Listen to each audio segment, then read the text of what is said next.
Estamos en una serie de estudios. Creo que todos han recibido esto el fin de semana pasado, donde indica que por algunos domingos vamos a estar hablando sobre un tema que se llama la vida profunda. Atrás de esa hojita hay para tomar notas. Me encantaría a mí que cada uno de ustedes puede tomar notas o sacar una frase o algún concepto que Dios lo bendice mucho y después al terminar la serie podamos ir compartiendo qué es lo que le bendijo a usted. Por eso es el tema de estas hojas. En el día de hoy nos toca la vida profunda y el rol de la cruz. El rol de la cruz.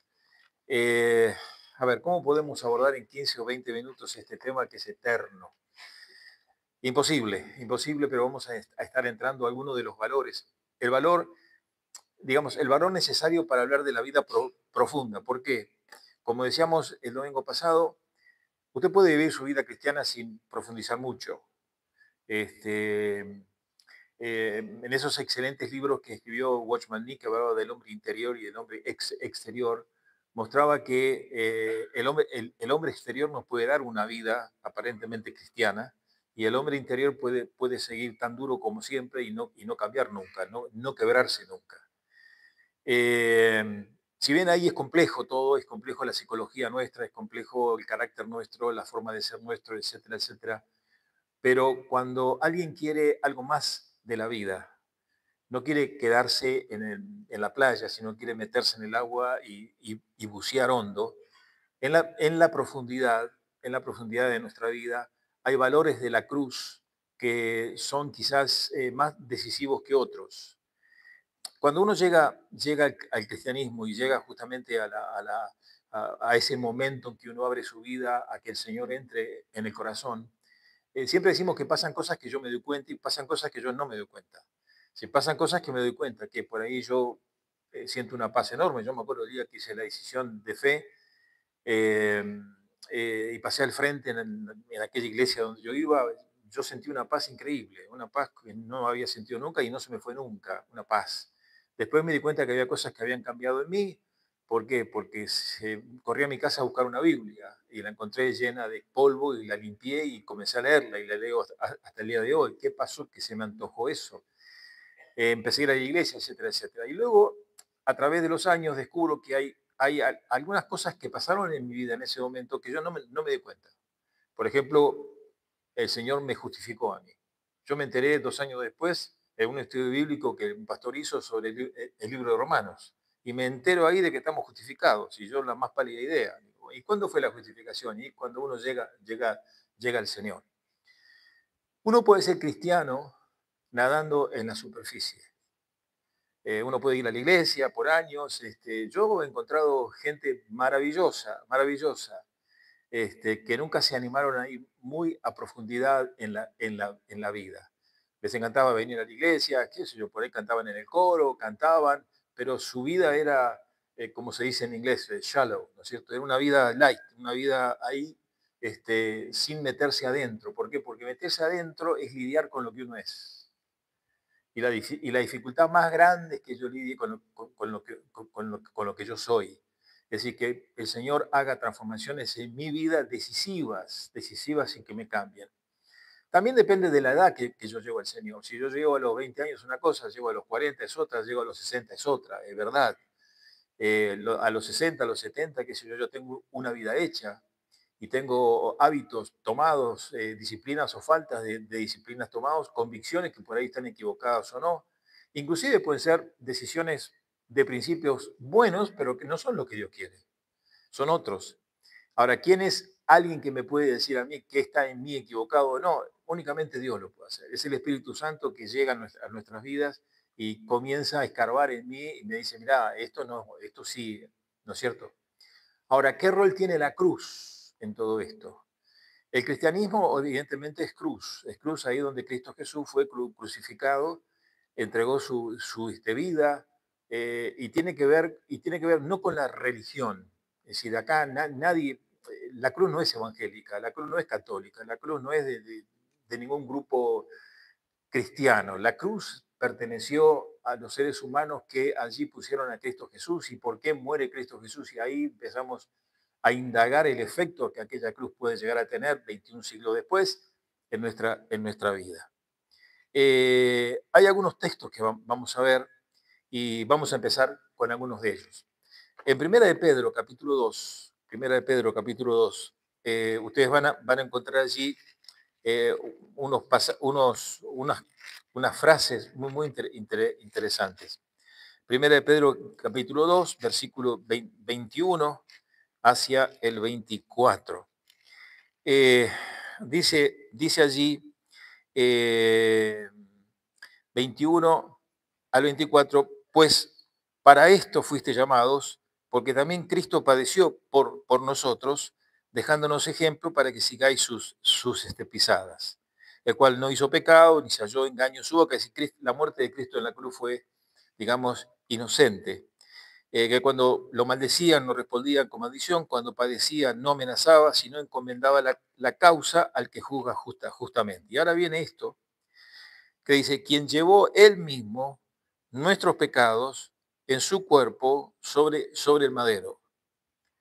Repito, quien llevó él mismo nuestros pecados en su cuerpo sobre el madero, para que nosotros, estando muertos a los pecados, vivamos a la justicia, y ahora viene esta frase increíble, y por cuya herida fuimos sanados. Este es un pasaje que para hablar horas acerca del pasaje en sí. ¿Qué escollo grande tenemos nosotros en la vida profunda nuestra? ¿Qué escollo grande tenemos? Bueno, puede ser orgullo, soberbia, oculta. Eh, hay personas en el cristianismo que se destacan por sus valores, pero en el fondo esconden una personalidad muy fuerte, una personalidad muy soberbia. Yo he conocido muchos de ellos. Inclusive, en el fondo de nuestras vidas, suele haber cuestionamientos sobre si mi vida antes de Cristo o en Cristo Jesús, en la misma cosa, acuñó pecados que no me lo puedo sacar.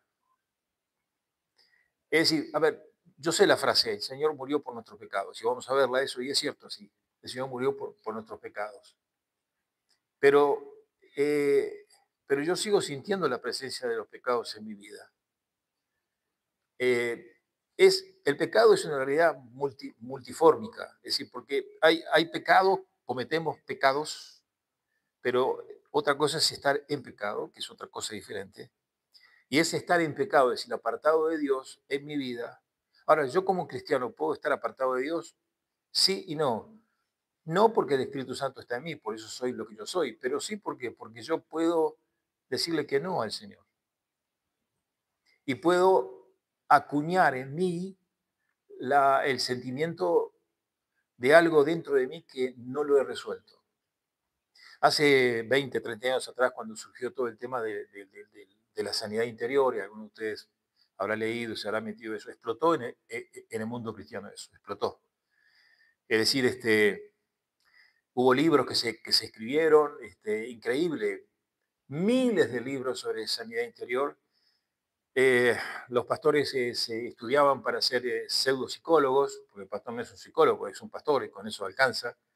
Y ahora, ¿por qué explotó todo el tema de la sanidad interior? Y bueno, sí, explotó porque había situaciones traumáticas, psicológicas que una persona trae a la fe, etcétera, etcétera. No, pero explotó ¿por qué? Porque existía una profunda insatisfacción en la vida nuestra que no sabíamos qué era. No sabíamos qué era. Esa insatisfacción era porque, ¿acaso Él no me perdonó todo? Y vuelvo a contar una ilustración que, que la escuché hace mucho tiempo y critica eso. Padre e hijo, el hijo chico, 10 años, 15 años, y el hijo se portaba mal. Y quería portarse bien, pero se portaba mal. Entonces el padre lo perdonaba siempre. Y un día quería ilustrarle qué no se resolvía con el perdón. Entonces le dice, hijo, toma la madera esta, toma un martillo y un clavo. Cada vez que hagas una cosa equivocada, una metida de pata, clava el clavo. Y cada vez que hagas una buena cosa, una buena acción para cubrir lo que hiciste, saca el clavo. Y después vuelve y muéstramelo. Bueno, así el hijo se pasó, no sé, X cantidad de días haciendo una macana, clavaba el clavo. De repente hacía algún favor, sacaba el clavo. Metía otra macana, clavaba el clavo. Hacía una cosa buena, sacaba el clavo. Bueno, a lo largo de unos días el padre dice, bueno, tráeme la madera. Entonces el hijo viene feliz y dice, no está el clavo, si aproveché. Y le trae, pero le trae aquella madera llena de agujeros. No era la misma madera que le había dado el padre. Entonces el padre ilustró eso y le enseñó al hijo de que las actitudes nuestras, pecados nuestros, si uno quiere llamarlo así, traen consecuencias, que a veces el perdón es un perdón legal, no alcanza. Es decir, yo tengo como cristiano la vida mía como una madera llena de agujeros. El Señor me perdonó, pero yo estoy machacado por todos lados. Entonces, cuando yo quiero meterme en más, quiero más del Señor, quiero más del Espíritu Santo, quiero más, quiero más, quiero más, pum, me encuentro con esa madera interna que tengo yo llena de agujeros por todos lados donde estuvieron clavos alguna vez. Cuando la sanidad interior explota, y explotó, y lo que se acuerdan de aquella época fue tremendo, tremendo. Por años no se habló en el mundo cristiano de otra cosa que sanidad interior. Por años, por años. Ahora uno se pregunta ahora, que ya pasó la onda, ¿por qué explotó? Es decir, ¿estaban desbalanceados psicológicos todos? ¿Estaban traumáticos todos? ¿Estaban con problemas psiquiátricos todos? No, no. Podría haber, sí, obviamente algunos. Pero explotó en el mundo cristiano, ¿por qué? Porque el cristiano en su mayoría encontró que alguien detectó que dentro de sí había cosas que no habían estado resueltas nunca. Es decir, yo había sido justificado, había sido regenerado, había sido salvo, pero adentro de mí había algo que no lo había resuelto nunca. Entonces, cuando hablamos de la vida profunda y tocamos el tema de la cruz tiene una incidencia tremenda en la vida cristiana profunda. En la vida cristiana sí, obviamente, nos da todo lo que tenemos para llegar a ser gente, hijos de Dios. Ahora, cuando yo me meto mi traje de buzo y quiero meterme en la profundidad, la cruz tiene otro rol más. Miren, Colosenses, vamos a ver Colosenses capítulo 2, Colosenses capítulo 2, versículos 14 y 15. Eh, eh, bueno, en el versículo 13, donde comienza el razonamiento, y dice, y vosotros, estando muertos en pecados y en la incircuncisión de vuestra carne, os dio vida juntamente con él, es decir, os dio vida juntamente con Cristo, perdonándonos todos los pecados. Ahora viene algo interesante, dice, anulando el acta de los decretos que había contra nosotros, que nos era contraria, quitándola de en medio y clavándola en la cruz, y despojando, etcétera, etcétera. Anulando el acta de los decretos que había contra nosotros.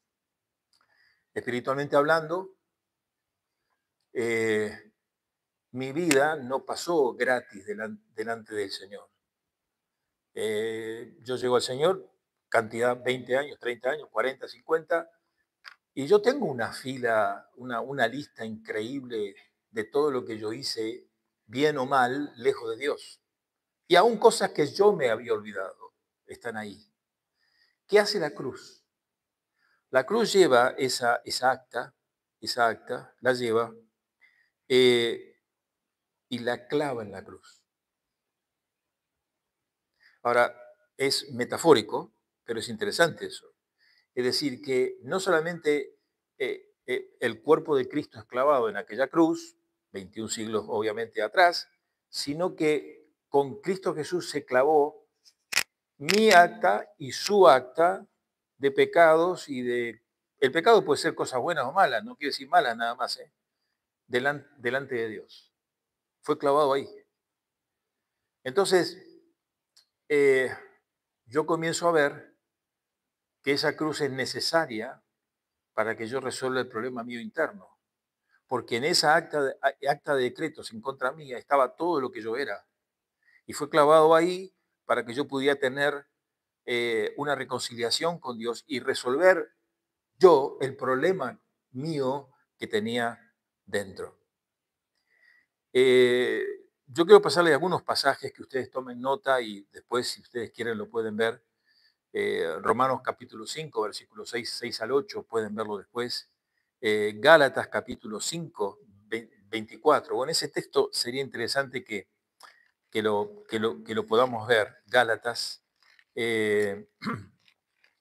5, 24. Dice, porque los que son de Cristo, ese texto dice, han crucificado la carne con sus pasiones y deseos. Y vivimos por él. Estamos hablando de un lenguaje que el que no es cristiano no lo puede captar. Dice, porque los que son de Cristo han crucificado la carne con sus pasiones y deseos. ¿Qué quiere decir eso? Quiere decir que yo, si quiero meterme en la profundidad de mi vida, yo tengo que matar algo. Yo no puedo entrar gratis en la profundidad de mi vida y resolverlo. ¿Y qué tengo que yo meter en la cruz? Tengo que meter ese yo, que yo lo cuido tanto, que tengo en mí.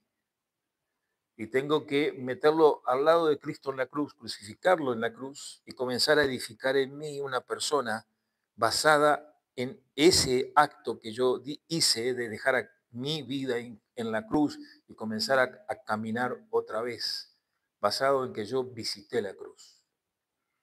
Pregunta, ¿visitó la cruz alguna vez usted? Una gran pregunta. Eh, el doctor Arnoldo Cook, que era un gran amigo, hablando de amigos, él tenía una frase, él decía, en la vida tenemos que hacer muchos viajes a la cruz, en la vida. Entonces uno dice, ¿por qué? Bueno, el primer viaje a la cruz la hace cuando, ¿qué? Cuando yo llego al Señor y digo, murió en la cruz por mí, no, nunca le pedí nada, pero murió por gracia para que yo pudiera ser salvo, punto. Primer viaje en la cruz. Y después soy creyente, miembro de la iglesia, feliz, y una empresa me contrata online y me paga $1.000.000 al mes. Y yo digo, pero no voy a dar el diezmo de $1.000.000. La iglesia no puede administrar eso. Mejor lo guardo y ahí gano intereses, ¿no? Entonces de repente alguien se da cuenta y dice, estoy orando por su diezmo. Entonces yo tengo que ir a la cruz. Señor, $100.000 al mes, un disparate de plata. Me puedo comprar un templo yo. Entonces el Señor me dice, yo no te pregunté qué harías tú con lo que es mío. De lo que es mío me pertenece a mí. ¿Qué se te importa lo que van a hacer? Otro viaje a la cruz. Y por ahí me caso y qué sé yo. Y a los pocos tiempos ando a las patadas. Estuve en un país X con un pastor X que estaba en conflicto con su esposa y vino porque estaba por divorciar, no sé qué historia. Y yo de esto no sé mucho, pues yo lucho con mi matrimonio, menos voy a aconsejar a otros, ¿no? Y vino y me dice, pastor, ¿sabe? Usted, bla, bla, bla, dice, me estoy llevando muy mal con mi esposa, bueno, y me contó todas las cuitas, qué sé yo. Y yo no sabía qué decirle, pero dije, no, esto se resuelve con principios, no el día a día. Entonces le dije, ¿cuánto tiempo que está casado? 15 años, pastor. Y le digo, ¿cómo te casaste? ¿Cómo fue? No, pastor, oramos todos, el pastor estuvo de acuerdo, todo el mundo estuvo de acuerdo. ¿Y vos sentiste que esa mujer era la que Dios te había mandado? Sí, pastor, yo sentí que esa mujer era la que Dios me había mandado a mí. Cuando terminó la frase le dije, ¿y qué estamos hablando? Se levantó, se rió y se fue. No sé qué pasó después, si se divorció o no, no tengo idea. Pero es un principio. Tercer viaje a la cruz. ¿No es cierto? Tercer viaje a la cruz. Y después hay tantos otros viajes a la cruz que yo debo de hacer en mi vida, porque yo quiero meterme en la profundidad y resolver mi vida adentro, que es lo más difícil que hay. Miren, apreciados, fuimos lavados por la sangre de Cristo Jesús, fuimos salvos, pero el Señor quiere aún más. Quiere que usted abra todas las puertas más recónditas de su vida. Y hay cristianos que dentro anidan cosas difíciles, anidan amarguras, anidan resabios, eh, anidan broncas pasadas, anidan qué sé yo. Ni se atreven ellos mismos a abrir la puerta interna de su vida, ni se animan ellos, pero vienen a la iglesia y cantan las canciones, y, pero el de adentro no lo abre nunca. Abrir la puerta de adentro de su vida es lo más difícil que hay, pero es lo que define la verdadera vida. Y cuando yo abro la profundidad y entro a la sombra de la cruz, comienzo a resolver todo y digo, por qué tanta, no sé, amargura? ¿Por qué tanta cosa difícil? Por qué tanta falta de perdón? ¿Por qué? ¿Por qué? ¿Por qué? Y dejo que a la sombra de la cruz yo resuelva el hombre de adentro mío. Y ahí recién comienzo a ser una persona feliz. Y felicidad empieza con fe. Dios les bendiga, hermanos. Padre, gracias en esta mañana por tu palabra y gracias en cuanto vamos avanzando en este tema. Y bendícenos a todos, Señor, que aprendamos que la mejor vida que hay es la vida cristiana y la mejor vida que hay es vivir bajo la sombra de la cruz. En el nombre de Cristo Jesús. Amén. Amén.